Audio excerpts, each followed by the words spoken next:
feature match review.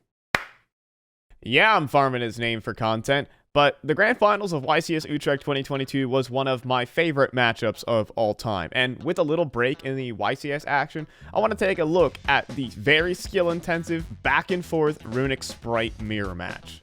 So, if you forgot who was in the Grand Finals here of YCS Utrecht, you might know a thing or two about Joshua Schmidt. At the time, he was a two-time YCS champion and the player with the most top-cut appearances in European Yu-Gi-Oh! History. He might as well just be the greatest European Yu-Gi-Oh! Player of all time. Oh yeah, and he's like a streamer or something. He's facing off against German compatriot Dinka Bui. Ka is one with a definitive playstyle. He either shows up to events with the most straight as a raw deck list, or plays the most wild decks you've ever seen, and then makes them meta contenders. He's most well known for winning YCS Milan with Prank Kids, back when it was like tier 7 rogue. And most recently, he's basically invented every single Runic variant you've seen at your locals. Today, he's playing what was considered the best deck for YCS Utrecht, and that was Runic Sprite. You could say that Ka really likes his Runic cards. While we have an opening combo here from Joshua, let's talk about objectives. Runic decks are one of the most unique strategies that Yu-Gi-Oh! Has ever seen. All the Runic cards are powerful, that allow for various great utility. Destroy a monster, negate effects, mystical space typhoon, or just summon a free monster from your extra deck for guaranteed utility, all while banishing cards from your opponent's deck.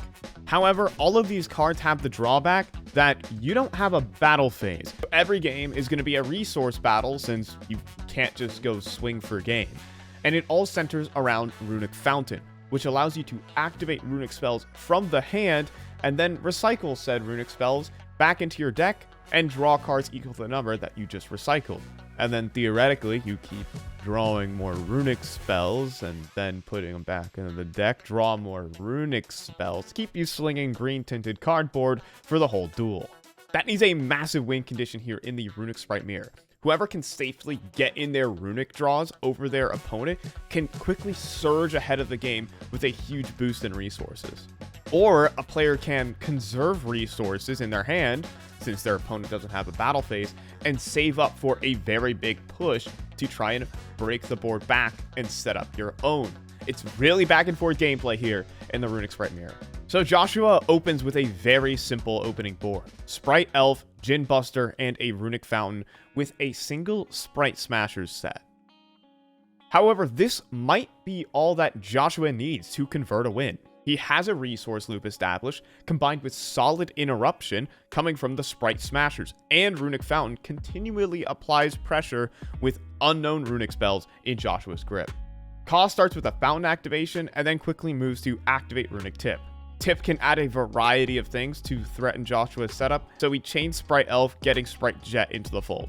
Ka elects to pick up Runic Destruction, and then gets his Fountain draw in here, trying to stay non-committal to make Joshua's Sprite Smashers just a little bit worse. All while Joshua is able to add Sprite Starter with the effect of Sprite Jet when it's summoned. Runic Destruction is going to threaten a pretty decent part of Joshua's setup. Sprite Elf is locking up the EMZ of Joshua, so he's unable to summon Hugin the Runic Wings to protect his Runic Fountain. He's going to lose this part of his setup. Despite all this, Joshua still has plenty of cards in his hand though, so it won't be the worst deal trying to re-establish the loop.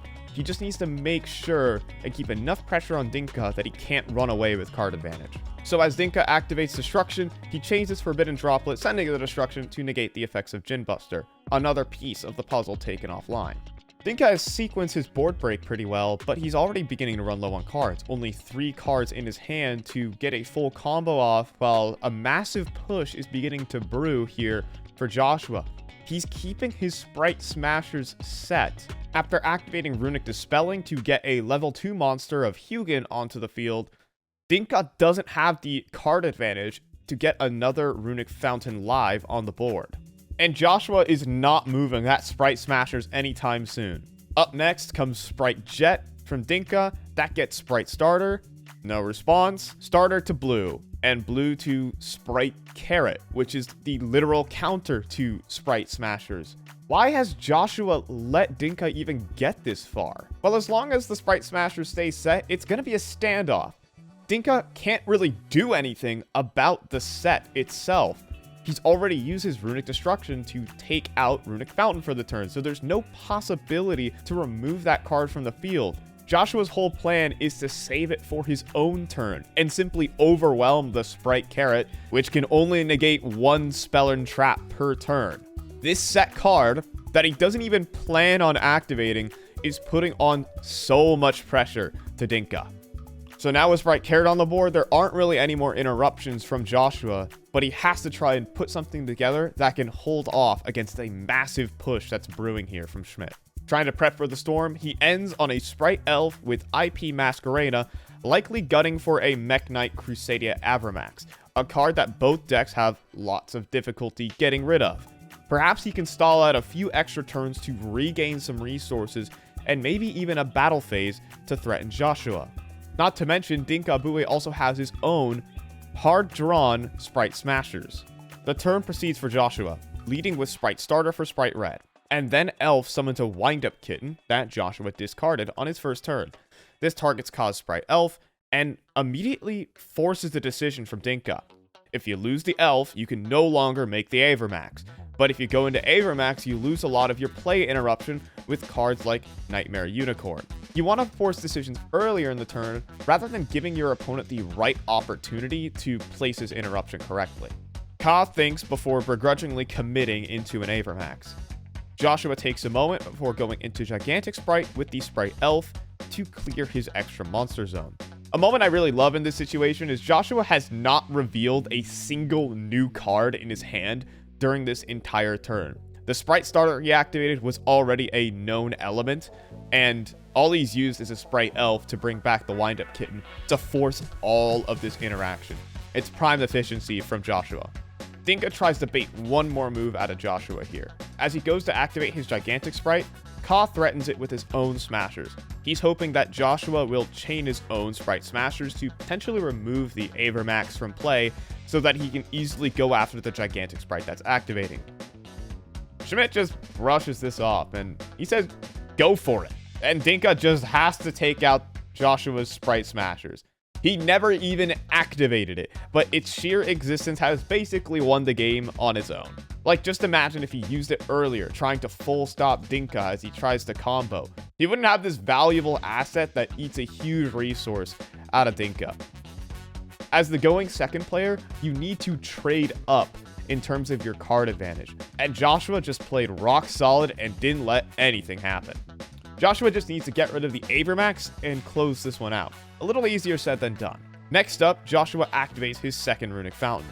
Now, with only reactive interruptions from Dinka, Schmidt beelines into Onibimaru, taking away the Sprite Red from the field, making it so that Sprite Carrot has no level 2 to tribute to negate a spell card. He just Link summons Dark, takes Dinka's IP Masquerena, and that just gives him enough space to drop his Triple Tactics talent, a non-targeting, take control of the Avramax, and simply linking that one off for a Sprite Elf. A weak turn passes from Dinka, who can't reestablish his resource loop.